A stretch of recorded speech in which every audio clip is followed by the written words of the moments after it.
welcome to another episode 5 of Talkin Baseball, the show in which we talk about baseball.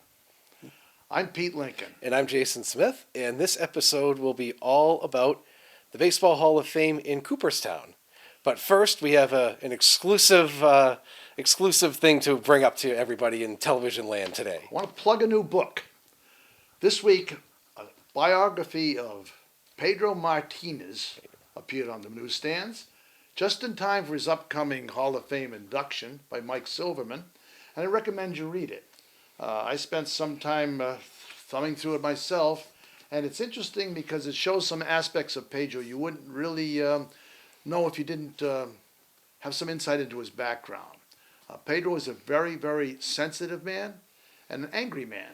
Angry in that he had to overcome poverty, angry that he was a Spanish-speaking person in a white man's sport, and once he became well-known, he was still, they used to say, he had a heart of a lion, Ears of a rabbit. Ears of a rabbit. And so a lot of details in this that you would not get into. A few locker room episodes. I find he dwells an awful lot on his beanball episodes, but, well... And some of them are not family stories, let's put it that way. So be prepared. But in any case, Pedro will be inducted into the Hall of Fame of Cooperstown on July 26th. And you may not know that Fenway Park is having a special day for him on February... did I say February? You said February. It's July. We're not going to edit that out because I am old. And I make so we'll leave it in. It actually was July 26th, and the day will be July 28th. And we have an exclusive view, Channel 9 viewers. We both firmly believe that on that day, when Pedro is inducted, is a special Pedro Day at Fenway, they're going to retire his number. And number 45 will be placed up on the wall next to 27 and next to 14. No one's worn 45 since then. No one has worn 45 since. It has not been announced, so you heard it here first. Anyway, on with the show.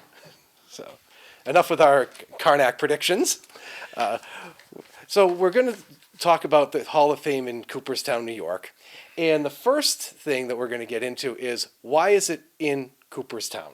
And there's a whole story behind that, because some of the other Hall of Fames, hockey is in Toronto, football is in Canton, the basketball is in Springfield. And so they're population centers. There are other reasons why you would go to these places other than to visit the Hall of Fame. Cooperstown has, a couple thousand people who live there. And so why is it in Cooperstown? And Cooperstown has become synonymous with the Hall of Fame and baseball. So Pedro Martinez is going to Cooperstown. You ever heard anybody say Bobby Orr's going to Toronto? Hell no, he plays for Boston and other teams. You know, that the town name itself means the Hall of Fame, and so why? Why is it Cooperstown? And so that's what we'd like to talk about. As early as 1905, a dispute existed between England and America as to who invented baseball. Most sports you can't really say were invented, except for basketball, and I guess volleyball too. Mm-hmm. Basketball was invented in the 1890s by James Naismith in Springfield. Okay, wait, when was baseball invented? And so a raging argument began, even back in the turn of the last century, as to who invented it. And the British proponents wanted a fellow named Henry Cartwright, who invented scoring in its modern sense, he said, this is where baseball came from, my ability to score it. But a fellow named Spalding, who was a big sporting goods manufacturer, said, nope, it was invented by Abner Doubleday in Cooperstown, New York. Well, here's the story behind that. Very involved and very controversial. They scouted up a fellow, I can't even remember his name. Graves, I think is his name, right? Abner Graves, of all names, who was 71 years old, who claimed to remember that when he was 5 years old, he remembers in the year 1839, I'm having trouble with dates here. That's okay. 1839, that Abner Doubleday laid out in a farmer's field, a baseball field, and made up rules for it. And to prove that, he remembered at the age of 66 years later that exactly happened. Later on, he claimed to have also been a member of the Pony Express when he was 45, even though the Pony Express didn't start for 5 years after that, and did end up his life in the asylum. Yes, he was. Yes, but they took his word for gospel. And so the fact that Doubleday literally invented baseball in 1839 was the reason for doing that. So on the 100th anniversary, they decided to build a Hall of Fame to commemorate that. Yeah, and later research showed that Doubleday may have never even been to Cooperstown. He was at West Point at that time in his career. So he was not in the area. Probably not likely done it. But they wanted to prove that it wasn't from Rounders in Britain. It was an American game. So that was part of the reason. And then the other reason is... And then along comes Stephen Clark. Stephen Clark was an entrepreneur in Cooperstown itself, a town which was not named for James Fenimore Cooper, but actually his dad, who was a big shot up in that area prior to the writer's time. And the statue in Cooperstown is not of James Fenimore, but of his father. Had a hotel and wanted to increase tourism. So he was able to buy a ball from a descendant of this Graves fellow, which supposedly was a ball that originally belonged to Abner Doubleday.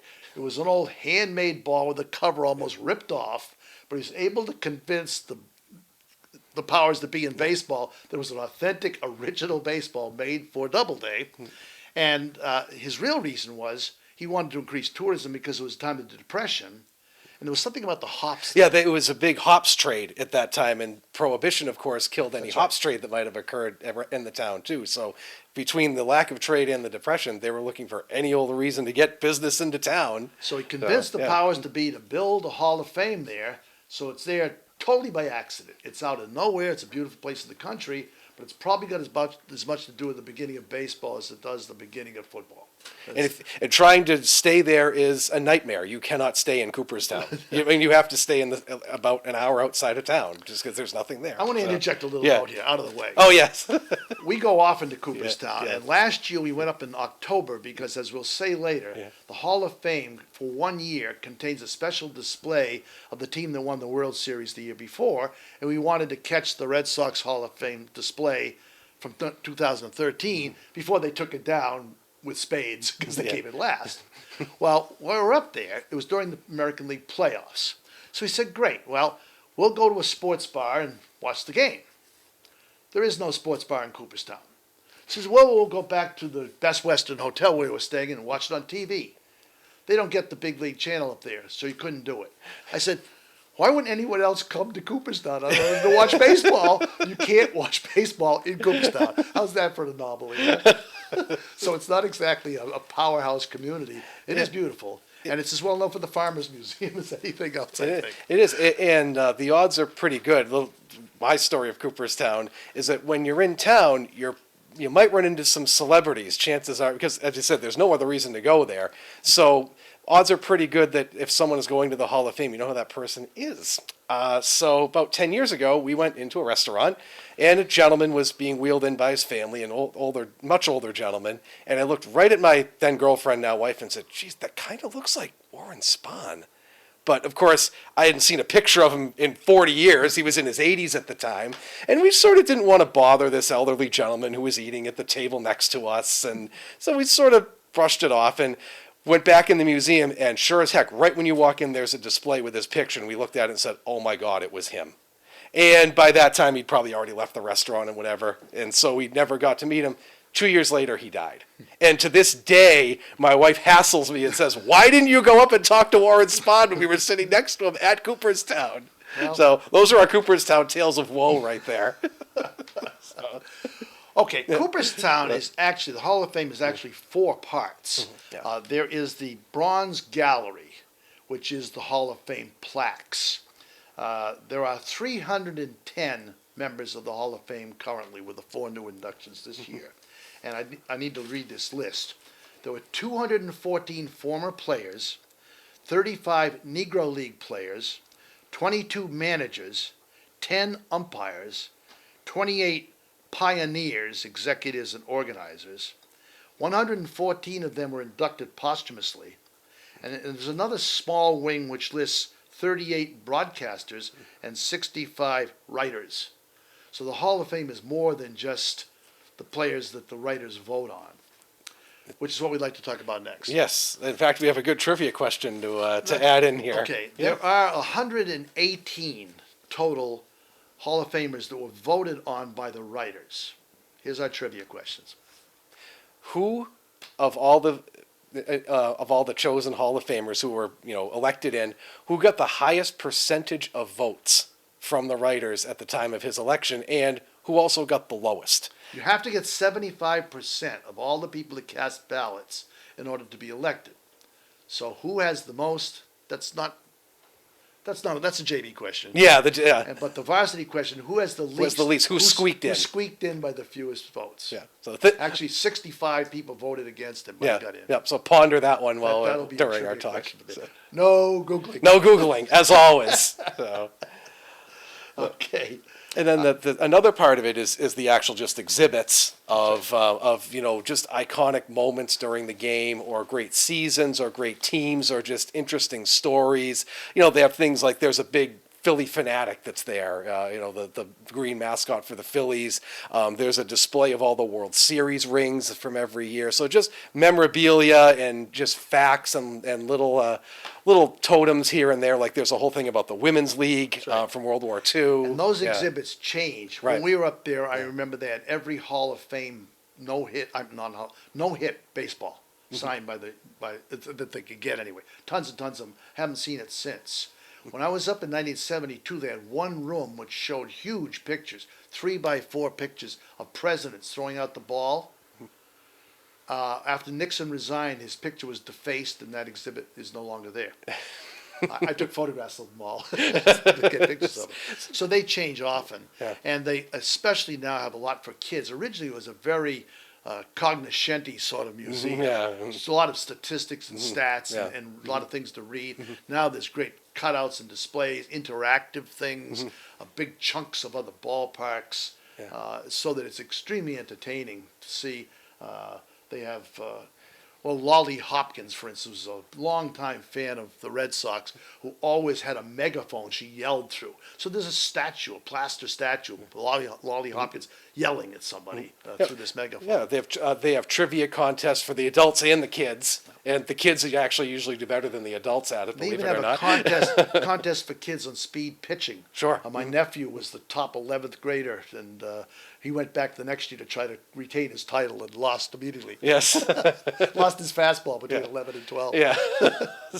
So that's one whole section, and then there's another part called the Giamatti Library, which you've been to, which is very interesting. Just before you even get into that, yes. everything in this museum is donated. They Mm-hmm. don't buy anything. And so that's become a problem. There have been some collectors. Barry Halper, for instance, had a private collection of Yankee memorabilia that was worth millions and millions of dollars. And obviously his descendants sold a lot of it instead of turning it over to the Hall of Fame. And a lot of people want to keep these prized things. And so they've found ways around that to a degree. Jeff Idelson, who is the president, an ex-Yankee employee, took over in 2008, and he is assigned, or he signs himself, to go to every World Series last game. And as soon as the game ends, he goes into the winning locker room and scoops memorabilia. He'll get a bat from someone, gloves from someone. He had David Ortiz's bat, I think shilling spikes, and just collects enough for an exhibit, and he gets them himself personally to make sure that they're the real things. Ball players usually, when they get through a game, toss their hats in a basket to be clean, so he gets them personally from the people, because authentically that's what they really are. And so he was able to scoop things, or someone has some iconic moment during a ball game, he'll be sure to request that immediately so he can get the authentic thing up there. And people will donate stuff. For instance, I had a complete set of Smith and Street yearbooks, which are very popular yearbooks put out by the major leagues from 1941 until it ended in the early 2000s. And I'm trying to cut down on my piles of baseball stuff, so I wrote to him and said, "Would you like this?" He said, "We're missing 3 copies. We'll take you 3 copies if you want to send them to us." Well, I didn't want to break up the set, so I didn't do it. I have some old 78 records of Babe Ruth talking. Well, they said, the authentic record is cool, but we've got it on modern so people can listen to it. So they're very selective. They have a great baseball card collection. Oh, it's beautiful. But, so there's not much point in sending it that. But if you would come up with something, especially from the old days, no one's ever been able to locate a sliding Billy Hamilton autograph. It's one of the very few Hall of Fame autographs they don't have. My cousin, 35 years ago, bought the house he lived in Worcester. And her husband and I scoured the place to see if I could find any possible Billy Hamilton autograph. Nope, Not to be nothing. But that's where things like Schilling's bloody sock was on display there for a while. Anything that's just something that you could remember from a World Series or a playoff game is hanging in there through Jeff Idelson. That's his job to get it going. In this show, there's a picture of Jason and I next to the Ebbets Field. Oh yeah. The big stone that said Ebbets Field over Ebbets Field. That's not there anymore. It's probably in the archives in the basement somewhere. So the exhibits change often, but they try to keep them timely with things that the people that are coming there will recognize, not just stuff from the ancient past. But as well, it's a great place just to be, any interest in baseball at all, from any aspect. Oh, It's even great for a place to casual go. fan, you don't have to be a stat head or a lifelong fan. Even just as an introduction, it's a right. great place to That's go right. just to get interested in it. And there are, as he said, lots of times former players that are up there and hang around, especially during Hall of Fame weekend, which is the last weekend in July, which is crowded. Yes. And there are all kinds of packages leaving Boston to go to see Pedro, and you're Yeah. going to pay a lot of money. There aren't a lot of hotels up there. Yeah. But I stayed up there once in the same hotel that Babe Ruth stayed at, but I couldn't find any cigar butts. Yeah. They were long gone. Now, the third thing Yeah. is for aficionados. Yes, the There's library. the Yeah, it's Giamatti great. Library, named after the former commissioner. And anyone can go there, but you need to request it ahead of time. You have to call them, say, I'd like to be here on such and such a day, and tell them what you're looking for. You walk in, and the very, very courteous staff will immediately go and find you a folder for whatever you're doing. So if you're doing research for a book, for instance, or writing a paper on some aspect of baseball, there's the whole group of people that do research just for the fun of it. There's an association. And so they'll go up there, and there's everything they could find. I was disappointed when we went up last October. I wanted to do some research into Nuff Said McGreedy, who was the founder of the Red Sox Rooters. Yeah. It was called the Royal Rooters back in the day. So he was really the founder of Red Sox Nation. He was a bartender that had the home third base saloon out near Huntington Ave Huntington grounds. Avenue, Yeah. Hunting Grounds. Yeah. And it was called third base because the last place you stop before you go home. It's third base. Yeah. And so he was a character, and he showed up at all the spring trainings, all the games. They had special seats out in the bleachers. And in 1912, they actually went on strike because they couldn't get good seats. They held up the World Series while they madly sang Tessie. Yeah, at the top of Tessie their came lungs. from them. Well, I was disappointed. I got up there, and the folder on him was very thin. I said, why don't you have any more? He says, the Boston Public Library has all the material, and they won't share it with us. But just to go in there, and if you have anything you're interested in specifically, the only other thing, I remembered when I went to my first ball game. Oh yeah. August 23rd, 1950, in my brain. I got up there and I said, can you get me the box score? They printed it out. Yeah. That's So what I I had the wanted. box Yeah. score, my first game. Bobby Doyle got 2 hits. Teskey got 2 hits. Ted Williams didn't play because he broke his elbow, Yeah. so I've got it framed in my room. That's what First I'd game. love to do next time we go, is that actually a student of yours and a high school classmate of mine, his grandfather pitched 1 game for 1 inning for the Boston Braves back in the 40s, I believe it was. And I just thought it'd be cool to get the box score from that game, just to say, hey, I went to school with his grandson. How cool is this? You know, somebody local made the majors. That's right. So it's great So, for stuff like that. And as I said, all you have to do is call up and give permission. And interestingly, you have to wear gloves while you're in there, so you would touch any of these archives. A lot of the stuff they had in the early Red Sox were just newspapers that were 100 years old, folded over. So you have to be real careful they don't crack or break. I didn't have any photographs of the 15 world champions, and if they had a globe picture that had all the different pictures of them, so I was able to do that. But it's great. You feel like you're in the library of some great Congress. Yeah, it's archives. very intellectual atmosphere. Apart from the And there's always displays. some guy madly trying to write a book and find Sure, out details about it. I'll fudge this one. Yeah, right. Yeah, more often than not. And then the last part is the actual Doubleday field, which is very cool. And for years, they'd actually get 2 of the professional teams to have a special Doubleday field game. It would be a scheduled off day for both of them in terms of major leagues, but they would travel there and play 1 game against each other just as an exhibition, which they don't do anymore now with the travel demands. Other than World War II, Yeah. and there were usually 1 American League team, 1 National League team, which is going into league rivalries. And they were for real. They would play. Ted Williams hit a home run up there in 1 game. And people would pour out to see this. It holds about 10,000 people. It's an old-fashioned stadium with wooden seats all the way through, which is still used by local teams. But after a while, to go up there was no longer an honor. and the players rebelled from going there, so they would end up having mostly subs or minor league players. Now I believe they have former players, old timers. It's old timers game, but it's not. It doesn't have the glamour it did. And it wasn't the same day as the weekend. It was in May. Yeah. But there's still a field there. You can walk in and take a look around it, and it's a great place to tour and just imagine all the players that actually have played there. Named Doubleday Field for the guy who never. The guy who never invented the never game. invented the game. So we'll start in on the next thing is in terms of who actually gets elected to the Hall of Fame, which is a very sort of suspect, convoluted procedure in the first place. So when you're looking at the plaques in the Hall of Fame, how did these players get in? What's the procedure for them getting in? Yeah. And early on, when they first decided to elect specific people to come into this Hall of Fame, they decided that the group that would make that decision was the Baseball Writers of American Association. You had to have been, in order to be in this association, a beat writer of baseball for 10 years. Now, the beat writer could be for a newspaper, which it usually was, or a magazine. That's now since been expanded to .coms, just Onlines. general onlines. But you have to have been a writer for at least 10 years in good standing and be voted in. And the kicker to us, as we'll discuss later, is once you are elected, you're a member for life. And if you retire from writing, as you eventually will, you become an honorary member. And you can vote as long as you vow to keep due diligence. That's the quote. Due diligence. Which is what? What does that mean? What does that mean? Due diligence means, I look at the scoreboard once in a while. And all these people vote. In the original voting, there were about 225 eligible members. Now the total is about 670 people that can vote. Yeah, so to get elected, you need about almost 500 because it's 75%. Arbitrarily, they decided you had to get 75%. That's 3 out of 4 votes. So even if someone votes for a single player or hands in a blank ballot, it counts for or against you.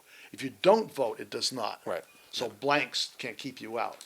In this last, the 2015 voting, I believe there were 670 people voting on about 580 ballots cast, something of that nature. So about 90 people that didn't vote. And here's one of the reasons why. The New York Times and the Washington Post do not allow their sports writers to vote, either for that or for the awards, because the writers also vote for the MVP, Cy Young, Manager, and Rookie Awards. Although they don't all do that, only 2 writers from each city vote. So it's 30 people in the AL vote for those awards and 30 in the National League for their awards. And they can rotate. So the Boston writer will get one of the 4 to vote for and so forth all the way through. But that's the only people that are allowed to vote. And we'll talk about the problems of that. So as you can imagine, when you get into sports writers, you get into things that happen beyond the field as much as on the field, and that's what we're going to talk about, because there are certain characteristics that a person needs to have to be elected, and they're sort of arbitrary, to say the least. But before that, there are 118 members that have been voted in by the general group, but there are also nearly 200 more members. They are all voted in by what they call the Veterans Committee, primarily made up of Hall of Fame voters of inductees themselves, which is like a little club. And so there's always been suspect people like Phil Rizzuto getting in, the Yankee crew. Bobby Dorr especially. He was a great pal of Ted Williams, and his credentials are very borderline. So a lot of the players that have gotten in just because they knew the people that were in, and maybe a dozen people, they still have to have 75%. That's only 12 votes out of 16 that you need to get. And then in the Negro leagues, it was very difficult because they didn't keep statistics on most of them. So they went by reputations, a few people that might have remembered, because by the time they started, the Negro leagues were more or less gone by, and there was a reluctance to put them in. I remember Ted Williams in 1966 bewailed the fact that there were no Negroes in the Hall of Fame. He was instrumental in getting that done. But the Negro leagues had been extinct for 15 years by that point. And then, like the executives, going back to the early pioneers, and there's one of those we're going to talk about too later on, who has as far as I can see, zero credentials Zero. to the Hall of Fame. Well, like a perfect example, you might notice it with, if you're looking at the players, there is a huge glut of sort of mediocre, interchangeable guys from the 20s and 30s, and that came about because this former player called Frankie Frisch ended up being head of the Veterans Committee. So naturally, he wanted to get a lot of his buddies in. So there's a really big glut of 20s and 30s guys. You say, how is this guy in? Well, politics. Frankie Frisch wanted to get his friends into the Hall of Fame. And there's an obvious creme de la creme. Yeah. Maybe 10% all-time immortals, I would say. No-brainers. With the no-brainers. But there's an awful lot of people you say, who? I think we both know baseball well, and I say, who's this guy? Yeah. Not even know who he is. And you'd have to go through and read his statistics, and he's got some credentials. Or like one of the fellows I'm going to talk about later had a mediocre playing career but got in other ways, like managers get in sometimes. Well, they were managers for a long time. Connie Mack was a manager for 50 years when you got to put him in, and he was one of the early ones. So let's talk about the flaws of this thing. Yeah. The rules state. Oh yes. Rules state. This is very funny. The Hall of Fame ballot indicates that the writers should consider, one, the player's record. Obviously. Okay? That I assume means statistics. Statistics. Yeah. Second, playing ability. Playing ability. Statistics. Isn't that statistics? Same thing. Or what does that mean? Third, integrity. Now, does that mean he pays his bills on time? He's faithful to his wife? What exactly? How do you determine integrity? Who has integrity? Fourth, sportsmanship. Does that mean he never swears at the umpire? Yeah. He tips his hat when he gets hit? What does sportsmanship exactly mean? In a sport where the idea is to win, what does sportsmanship mean? Yeah, if you strike a guy out, is that bad sportsmanship? Right. And then fifth is my favorite one: character. Character. What does that mean? Moral character? Does it mean he is a character and acts like Bill Lee? Is it Manny Ramirez? What is character? And then finally, contributions to the team. Statistics. Same thing. That's how you contribute to the team. What does all that mean? So it's totally subjective way of taking this. And a lot of the discussions about people getting in now deals with other than their playing statistics. Instead of relying on the shredder or the kind of analyses that players go through statistically, or that they have to prove when they want to go for a contract extension. They don't talk about their character and their integrity. They talk about their statistics, and they're likely to have one. So that's one problem. Then in the MVP ballots. Oh, God, yes. Actual value to his team. Now, can that be measured in dollars and cents? So statistically, actual value to his team. Second, number of games played. Well, no kidding. If a guy plays one game, he's not very valuable, is he? I mean, that's sort of course, implied. that takes into the problem with pitchers. Sure. Because a great pitcher, like last year, Kershaw was the MVP. He pitched in 35 games. That means 130 he never even appeared in. So if the team lost all those games, he couldn't have been too valuable to his team. Yeah. And then third, here we go again. Yes. General character, disposition,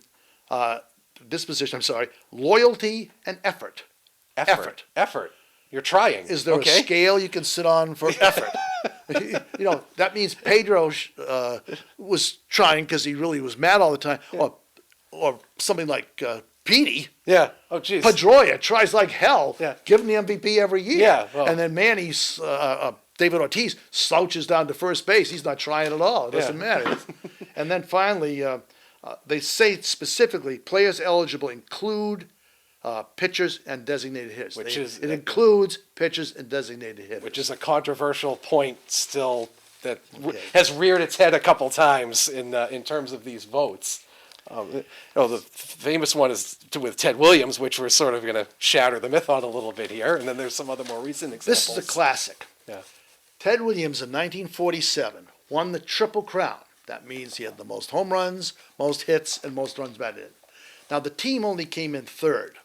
Joe DiMaggio came in second in the voting by 1 point.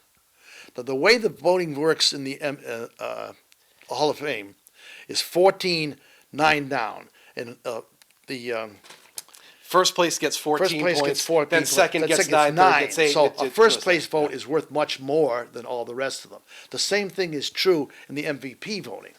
So there were 24. There were 12 teams at the time, and so there were 24 Votes. 8 teams. 8 teams. There's 16 votes. And there were 3 at the time. Right. Let's get this straight. Yes. There were 24 fellows, individuals, voting for the MVP in 1947. Is that right? And there were 3 from each of the 8 3 from teams. each of the 8 Yes. teams. That's what Ted it is. Williams, who won the Triple Crown, got 3 out of 24 first place votes. Joe DiMaggio, who played with the champion Yankees, who had a good season but was below Williams in every single category, got 8 first place votes.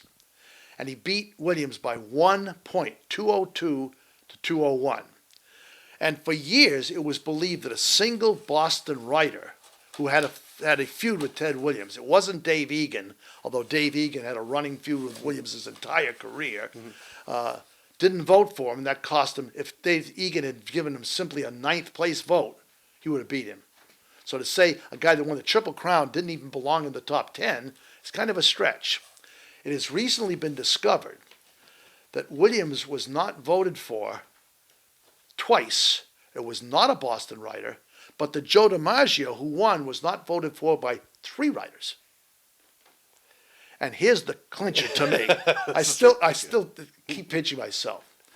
2 of the first place votes went to a fellow named Eddie Joost, Joost, who played for the Philadelphia Athletics for quite a while. He was a very slick fielder, and he had quite a lengthy career. In 1947, get ready, he hit 206. That would be a good average on the Red Sox this year, but it was not a good average. Not a good average. It's a cleanup hitter for the Sox now. 206, and he got 2 first place votes. And there were 3 ballots that had Yogi Berra on them. Yogi Berra got yeah, 3 yeah. second place votes, and he had only played half a season. He came up as a rookie in July, and he finished out the season with a pennant-winning club. So what does that say about voting statistics? How as arbitrary opposed is to that? Totally arbitrary. In 2013, just the last one of the example of this, in 2013, Pedro came in second in the MVP vote. Or 1999. I'm sorry, Yeah, I keep saying that. 1999. 1999. Yeah. The ESPN, or Major League Baseball channel, voted Pedro's 1999 season as the best season any pitcher ever had in history. In history. Yeah. He was so far below an ERA that it was unmatched. When he they put him up for the 1999 MVP, he was left off the ballot altogether by 2 writers. And when asked how they could possibly do that, he came in second to Irod. Yeah, Ivan Rodriguez. Who was a good player. Yep. But he came in second to him. 2 writers said, we don't believe that a pitcher should be in the MVP ballot because they have a Cy Young ballot. Because they don't play every day, so they're not. But it says MVPs. specifically in the rules they can. When it was checked into, one of the writers who did not include him the year before had voted for 2 pitchers, one for 6th and one for 8th. And one of whom was Rick Helling was one of them who was. How do you think Rick Helling is an obviously MVP? The whole story here is that the writers are enormously subjective and certainly biased. Not all of them, but it lends itself to that. So why don't we include, say, who's the sportscaster from the Dodgers? Vin Scully. Vin Scully. Vin Scully has been telecasting games for 40-something years. The people that run fantasy baseball have unbelievable stats. People like Bill James, who is a pioneer in sabermetrics, and Ron Chandler, Ron who does Chandler baseball, invented fantasy baseball, and they put out book after book of every possible stat. They rank all the players. Those players, they're not sports writers, but they certainly have more insight into the real value and the total worth of a player. And they're probably more objective than anyone, too, because they are taking it apart from reporting for a team. I mean, Vince Scully, like you said, has seen more games than most of us combined. I've heard How that. is he not? I've heard that argument argument on television a couple of times. And they say, well, the writers are not owned by the club. The Boston Globe is owned by the Red Sox. By the Red Sox. So that takes care of Shaughnessy and Abraham and these guys. They obviously are writing for a club. Yeah. And due diligence should be the ability to be objective. Of course. Of course. But for instance, when I was up talking to Jeff Idelson a few years ago, he said, as far as I'm concerned, Kurt Schilling will never be in the Hall of Fame. Why? He says, I don't like him. I don't like him. I don't like him. Now, he doesn't have a vote, but they do have control over who gets in. They could veto if they really wanted to up there. So it's all subjective, and it's not just put the numbers into a shredder and say, for instance, if you get 3,000 hits, you're in. You get 500 Doesn't home work runs, that you're in. way. Yeah. You win 250, so much. Put certain benchmarks for a certain number of Cy Youngs, a certain number of this, and leave it as simply a museum and not some role model for the world. Yeah. They're athletes. Mm-hmm. And if kids choose to have an athlete as a role model, so be it. I think he'd be better off to have his scoutmaster or his dad or somebody that has done something for him and not just somebody he watches on TV and tries to imitate. I will never forget when big league pitchers started talking behind their gloves when somebody was on second base so they couldn't steal signs. I went to the opening day of Little League, and it's these Little Leaguers talking behind their gloves. Their concern is being able to throw one of the next 10 pitches over the plate, and they're worried about signs getting stolen. It's killed me, copying these big league ball players. But that ties into the whole, I'm sure you've heard about baseball's had trouble how to market to the youth of America, and that's one of the issues that they're having is that the youth of America, and it has embraced this whole thing of sabermetrics and different stats and different ways of looking at things, and the teams have done it too. Teams scout players based on sabermetrics and all these advanced stats, so it comes across as kind of cronyism, just these little group of sports writers has this vote. And they lobby too. Yeah, sure they do. The talk shows for months talk about who would you pick to get the writers in, why they would pick somebody, why they wouldn't pick somebody. Yep. And they could spot, when Biggio was up, 2 or 3 writers voted just for Biggio. Yeah. There was one that voted just for Jack Morris, who didn't even get in. But this guy had an agenda that he wanted to get Jack Morris in, which is absurd because there were probably 15 guys you could have made a case for on that ballot, and he just picked Morris. And just 2 other quick examples. Peter Gammons admitted that he voted for Jerry Remy for 10th place once, so Remy could say he had a Hall of Fame vote because he liked him. Now, that costs somebody else a 10th place vote to a point. And I'm sure that happens often because once in a while, almost every year, one guy gets one vote. Who the heck? Who voted for him? Who voted for him? And they'll scout out that he had some personal reason for doing that. So it's hard. It's just Hollywood does the same thing. All the people in the Oscar voting vote for their friends. My college room, I won't say his name. A friend of mine votes for only Warner Brothers films. So the integrity of that, but that's an industry thing. It's not taken with the kind of seriousness that this is. But and let's not forget, it's a business. It is so if you're trying to market the game to a bigger audience, out to the casual fan, wouldn't it make sense to sort of be more inclusive than exclusive? Right. It's a closed shop and continues to be. Just one last thing on that. In 2013, I'm hung up on that year. 2013. They had a list online of who voted for whom in the Hall of Fame balloting. There are 10 Boston area writers that voted. 7 of them voted for both Bonds and Clemens. 3 of them voted for neither. So obviously within their own circle, some of them felt the steroid taint was going to keep them from voting, and some said no way and voted them that way. So there you go, with integrity, how do you regard that? And that even affected people like Bagwell and Piazza. There are some voters that just are discrediting that entire era, which isn't fair. I mean, Bagwell and Piazza have never been brought up on any charges of anything. Nobody's suspecting them, but these writers felt that the entire steroid era, they're not even going to deal with it, so they left everybody off the ballot. And they put Jim Rice in after 15 years, which I never quite figured out. Stats didn't get better over the 15 years because he was playing during that era and was clean. So as an example, they put him in as a guy who didn't use it. Well, that again it becomes a moral judgment about people. It's a museum where you should be able to go in and see things. I'm not going to go on the Pete Rose bandwagon, but he got the most hits of anybody ever. He won World Championships. I was terrified when he played against the Red Sox. He should be there. And if he bet on a game for his own team to win years afterwards, that can be noted. And that could be part of his record. But what he actually accomplished on the field can't be denied. I'm sure a lot of the people out there will say, "Oh no, Pete Rose was a cheater," but that's how it is. And there's going to be an interesting case coming up next year when Ken Griffey Jr.'s up.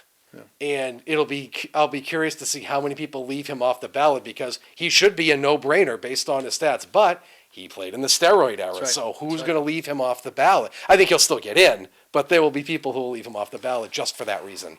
It's so subjective. Okay, so we're going to do a fun thing here. This is something Yes, you can yes. play with along at home. Yeah.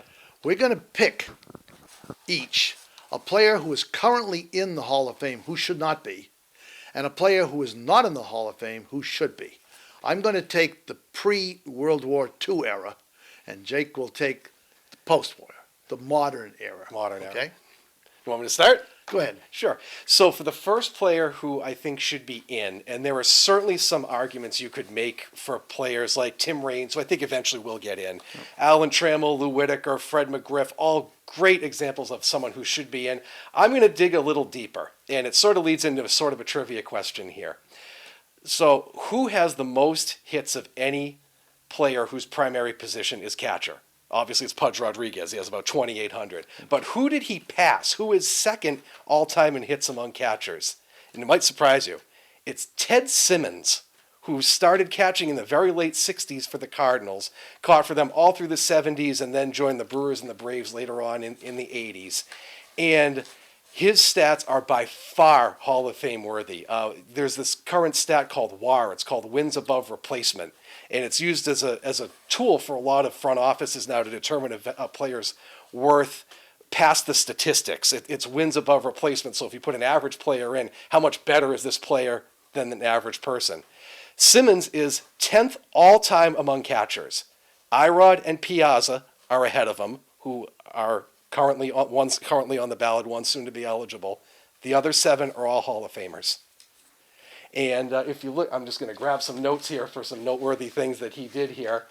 He's 10th all-time in WAR, second most hits of any catcher. 9 different times he was in the top 5 in assists. And this is an era where the stolen base was a big offensive tool in the 70s. Right. Stolen base in the 70s were huge. And he took some knocks for his defense because he didn't throw a lot of runners out. Well, guess what? He threw a lot out too. Yeah. Everybody was running in those days, so you sort of have to look into the stats a little deeper for that.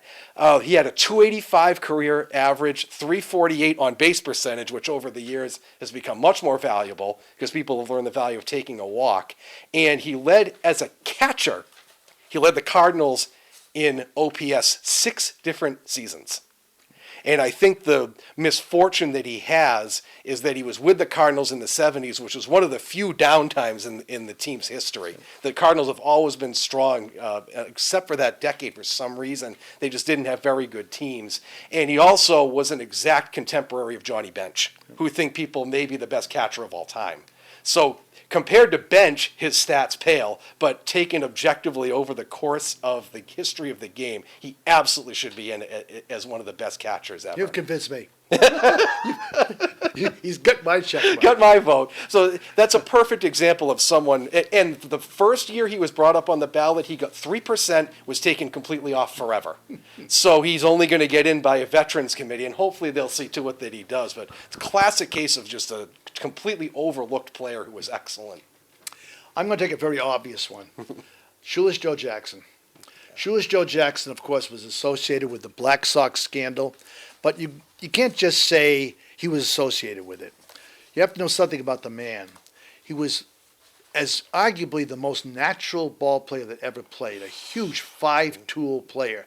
In a soft, what do you call it, the dead ball era, he had always way up there in total extra base hits, doubles and triples. He had a throwing arm. He was a great runner, hit with power, all the 5 tools, and he was a star in his time.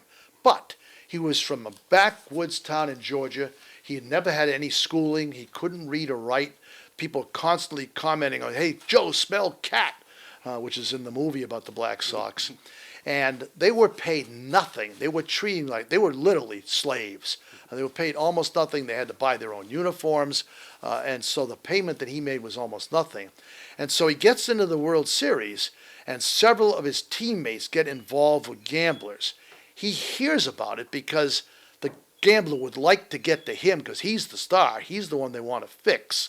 And so apparently he overheard some of the things that was going on. He never accepted any money. He hit 375 in the series and was the star of the series. Only home run in the series was his. Yep. And the following year, before the scandal broke, he hit 384. He, to this day, has the third highest lifetime average of any player who ever lived, 356. That's 12 points higher than Ted Williams. But his career was cut short when they decided just to ban all these players with no appeal, no hearing, and what they go through. David Ortiz just had a hearing for a one-day suspension for hitting the umpire in the head with his hat, and he got nothing. And he was found not guilty. They were expelled en masse. It wasn't even case by case. Case by case. And just threw them all out, and was never had a chance to do it. And again, it comes down to my point: is this a museum? His stats should put him in. But out of sight, out of mind, and that was the end of him. But people, kids especially, should know he was one hell of a ball player. So let's take the other side of the coin. People who are pretty marginal, to say the least. And I'm going to go with one. I might get some flack for this, but Good. Good. I don't care. I can defend myself. I almost went with Catfish Hunter, but I decided there was an even better candidate for someone who's really shouldn't be in the Hall of Fame. I'm going to go with Tony Perez. He was a long-time player, mostly for the Reds, but he did come up with the Red Sox a couple of years towards the end of his career. He was pretty much a part-timer by then. DH. And he was part of the Big Red Machine when the Reds won 3 straight World Series in the 70s, and he was a very instrumental part of that team. However, his career batting average is .279. And we're in a .341 on base percentage, which he did not work his share of walks. He only has 49 career stolen bases, so he wasn't a speed merchant. He didn't contribute that way. And he was such a liability in the field when he first came up. He played 3 years at third base, led the league in errors all 3 times. They moved him over to first base. So he was a very, very poor fielder to try to make up for the hitting stats. Well, does the hitting make up for the fielding? Well, I don't think so. He had 2,700 plus career hits. And I'm going to run through the people who had more hits than him. Johnny Damon and Omar Vizquel had more hits than him, and Bill Buckner and Rusty Staub had exactly as many as he did. Great players, but are they Hall of Famers? No.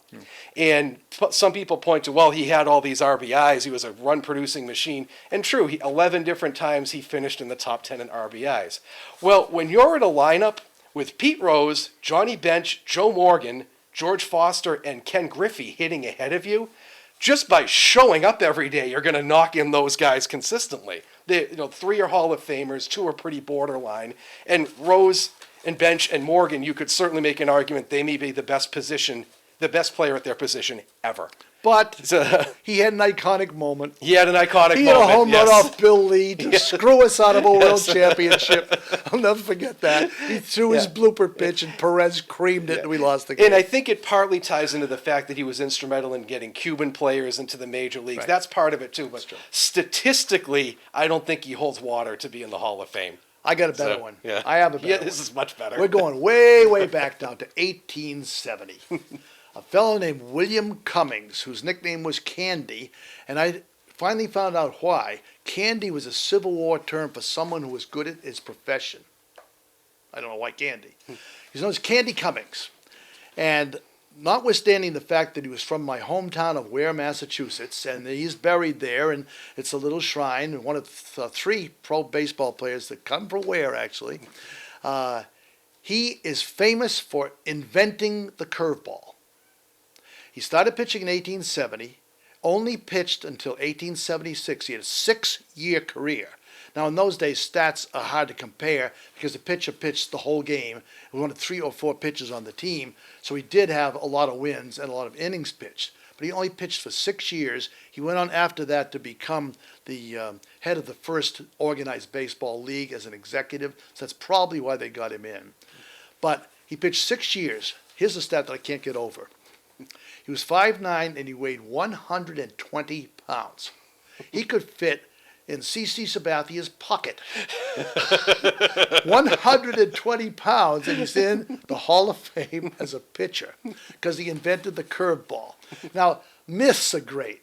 People just, everybody likes Paul Revere because he was the Midnight Ride. He didn't even make it. Dawes and a girl made it much farther than he did. But a guy wrote a poem about it, just like Tinker Evans and Chance. Yeah, right. Yes, exactly. Write a poem about it so he becomes immortalized. So they say he invented the curveball.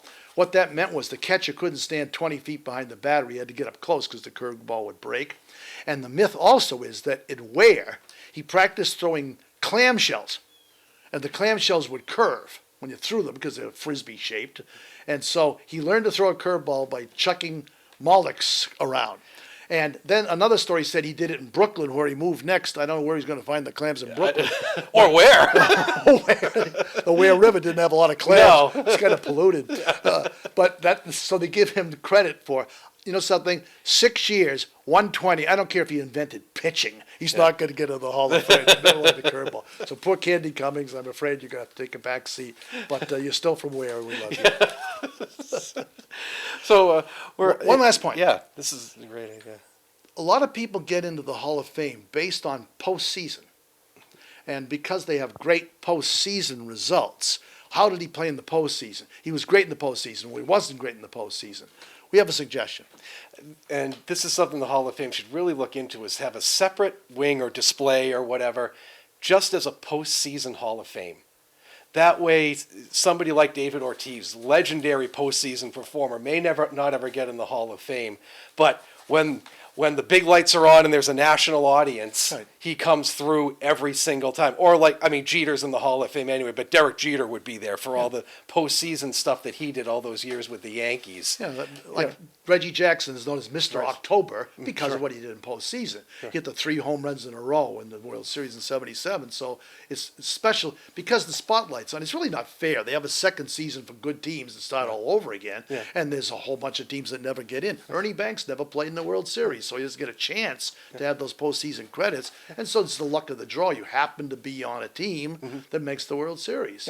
And the guys with 3 or 4 rings, you say, they got 3 or 4 rings? Well, it happened to jump from scrub to scrub to scrub on teams that won. Yeah, Javi Lopez right now has 4 World Series rings. 3 with the Giants, 1 with the Red Sox. Go figure that one out. And Ernie Banks has none. And it's interesting you say that because back to Jack Morris, a lot of people's argument for him being in the Hall of Fame was that iconic World Series game where he pitched a 10-inning shutout in Game 7. Well, something like that should absolutely be there, but it doesn't make his career. Or Bill Mazeroski, who is borderline Hall of Famer, but hit one of the most famous home runs in history to win the World Series in 1960. People are getting known by iconic moments. Something happens in their career. Carlton Fisk, say his name. What do you see? The catcher's waving the ball. That's all you remember about it. Or Jeter. Jeter's had a terrific career, but they always show the one play where in the foul territory, he threw a guy out at the plate. Bill Mazeroski's the classic one, that home run. Or Don Larson had the one. He was a terrible pitcher, but he threw a perfect game in the World Series. Maybe they should have they do have iconic moments, actually, in the Hall of Fame. But these are kind of things that sometimes sway writers, something the guy by. What was Jim Rice's iconic moment? Didn't have one. Didn't have one. You couldn't think of any specific thing that he did. So sometimes just that memory of that. I just think Mazeroski is a great example. Yeah. Or same thing like Oral Hershiser was a big one too. Some people got behind him for Hall of Fame because of what he did that year with the Dodgers, where he had that insane streak where he got everybody out and carried the Dodgers to the series. Something like that's perfect for a postseason Hall of Fame, but not necessarily the Players Hall of Fame. Right. It's just a consideration. So you hope part of the intent of this show is to get you folks out there thinking what you might put in and what you would add. If you were sitting in our catbird seats, what you might have included or not included, what your opinions are on things. But since this is our talk show, we'll say what we think. Yes, that's what we're here for. So we're going to wrap up with our trivia question, as always. So the JV question, and most fans probably know this, is what Hall of Famer got in with the highest percentage of votes elected by the writers? And the answer is Tom Seaver. He got 96% of the vote the year he was elected. Was it 98%? 98%. Only 5 people didn't vote for him. But the varsity question is far tougher. Go ahead. Ted Simmons? No. No. Al Simmons. Al Simmons. Al Simmons. Al Simmons got 75.3%. 65 voters did not vote for him. He's famous mostly because he was one of the guys that Carl Hubble struck out in the first All-Star game. Where he struck out 5 great hitters in a row, struck out Gehrig and Ruth, but Al Simmons was one of them. So he squeaked in. But the thing, I think, of all the votes going down through Cy Young, the pitcher that holds every possible record, the award is named after him, was only on 76% of the ballots. There was something 40 writers that didn't vote for Cy Young. And Cy Young is now the award. Goes to show how perceptions change over time. What's up with that? He had started, perhaps because he started pitching in 1890, and then he pitched through 25 years with the Red Sox. He won 190 games with them, and so maybe because he pitched before the leagues were formed, I don't know. But I can't imagine a writer saying, gee, here's Candy Cummings and here's Cy Young. I'm going to vote for Cummings and not Cummings Young. all the way. So anyway, that's just it for this show, episode 5. And I hope to see you in the next show. We're going to tackle no-hitters, famous no-hitters and Red Sox no-hitters. And in the meantime, go to Cooperstown. It's worth your while. And so, signing off. Thanks, Jake, again. Thank you. We'll see you all in on. See you all at the ballpark.